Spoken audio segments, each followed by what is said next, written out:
بہت سارا ماشاءاللہ کام کرتی ہیں خواتین کے لیے. جو سمر منلہ صاحبہ بات کر رہی تھیں بچیوں کے ایجوکیشن کے حوالے سے, ان کے حقوق کی آگاہی کے حوالے سے, وہ کہہ رہی تھی ہم نے کبھی خطبات میں بھی نہیں سنا. میں کہہ رہا تھا کہ جی ہم نے تو نصاب کے اندر بھی نہیں دیکھا کہ کیا ہوتا ہے.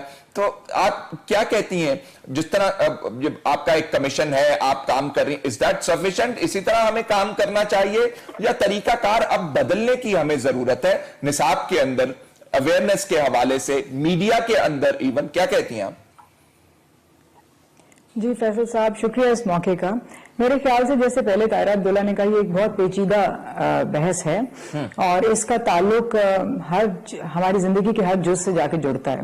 آپ نے ڈیورس کے معاملے سے بات شروع کی اور سمر نے اس کے بعد نکاح نامے میں عورت کے حقوق اور مواقع کے ملنے کے ساتھ اس کو جوڑا. میں بالکل اس بات سے اگری کرتی ہوں کہ جو آج کل جو ڈیورسز کی شرح بڑھ رہی ہے, وہ پہلے تو آپ دیکھیے وہ اس لیے بڑھ رہی ہے کیونکہ عورت ایک پرتشدد شادی میں رہنے سے انکار کر رہی ہے, جس کو میں ایک خوشائند بات بھی سمجھتی ہوں, مگر ساتھ ہی ساتھ یہ اس بات کی عکاسی کرتی ہے کہ اس پہ تشدد ہو رہا ہے. آپ عورت یا مرد کسی شخص کو یہ حق نہیں ہے کہ وہ تشدد زدہ انوائرمنٹ کے اندر رہے.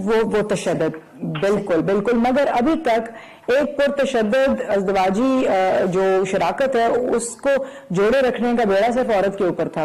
ابھی بھی اگر آپ لوگوں سے بات کریں معاشرے میں تو آپ کو یہی ہوتا ہے, ایک ہوا بنایا ہوا ہے کہ جی ڈائیورس بہت بڑھ گئی ہے کیونکہ عورتیں بہت آزاد ہو گئی ہیں. تو یہ ایک منٹ کے لیے سوچتا نہیں ہے کہ عورت ایک جو اپنا گھر چھوڑ کے جاتی ہے اس کے لیے کتنی تکالیف سامنے کھڑی ہیں. آج میرے جیسے سمر منلہ جیسی عورت بھی جب گھر جاتی ہے, گھر سے باہر جاتی ہے گھر چھوڑ کے, تو باہر بیڑیاں اس کے لیے کھڑے ہوئے ہیں. اسٹیٹ کا سپورٹ سٹرکچر نہیں ہے جس کے تحت اس کو ساری فیسلٹیز مل سکیں.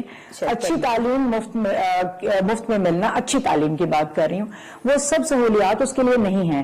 اس لیے ایک عورت, میرے جیسی عورت بھی شاید یہی سوچے گی کہ بہتر ہے کہ میں گھر میں بیٹھ کے مار کھا لوں, نہ کہ میں باہر جاؤں اور ان ساری تکلیفات کا گزارا اس کے ساتھ